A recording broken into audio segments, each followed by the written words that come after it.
ఒకరిని కొడితే వాళ్ళకి దెబ్బ వస్తుంది, మన చేతికి కూడా దెబ్బ తగులుతుంది. మనం ఒకరిని కొడితే వాళ్ళకి చంపే కాదు, మన చేయి కూడా నొప్పి వస్తుంది. కాబట్టి మనకు మనుషుల బాధ నొప్పి అనేది తెలుసు. మేము ఏం ఆ మాట అనము, అవసరం లేదు. ఆ పాపము, ఆ విజయము, ఆ శౌర్యము వాళ్ళనే చూయించుకోమని చెప్పు.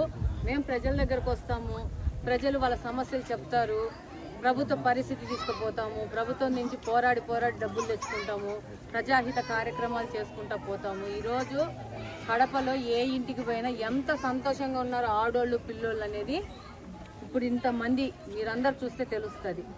ఈ యొక్క ప్రభుత్వం మారిపోయి కూటమి ప్రభుత్వం ఏర్పడి చంద్రబాబు నాయుడు మరి ముఖ్యమంత్రి అవడం వల్ల ప్రజలు ఎంత సంతోషంగా గుండెల మీద చేపెట్టుకొని నింపాదిగా నిద్రపోతూ ఉంటారు. అది సరిపోతా లేదని చెప్పేసి జనాలు నిద్రపోతున్నారని ఇదిగో మీరు చెప్పిన డైలాగ్ ఉంది కదా, ఆ డైలాగ్ మాట్లాడే ఇంట్రెస్ట్ కూడా నాకు లేదు. సారీ, ఏదో ప్రజలు అవకాశం ఇచ్చినారు, అవకాశాన్ని సద్వినియోగపరుచుకుంటూ ప్రజలకు ఎంత కుదిరితే అంత, కుదిరిన దానికంటే ఎక్కువ కష్టపడి పనిచేయడానికి ముందుకు వస్తాం తప్పితే వాళ్ళ మీద కామెంట్ కార్పొరేషన్ ఎలక్షన్ వచ్చినప్పుడు వాళ్ళకే కాదు మీకే కాదు అందరికీ అర్థమవుతుంది ఎలాగా ప్రజలు 11 సీట్లు వచ్చి చీత్కరించినారో. ఇక్కడ కూడా అదే జరుగుతుంది. డెఫినెట్గా ఎప్పటికైనా కానీ ప్రేమ విజయం సాధిస్తుంది కానీ ద్వేషం సాధించదు, అతి సాధించదు.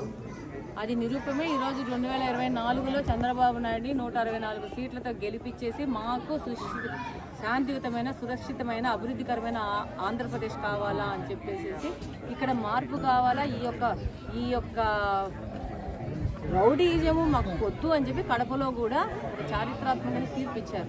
వాళ్ళు ఇచ్చిన తీర్పు ప్రకారం వాళ్ళ ఆశల అనుగుణంగా మా సాయ శక్తుల పనిచేసేసి కడప ప్రజలకు సేవ చేస్తారు.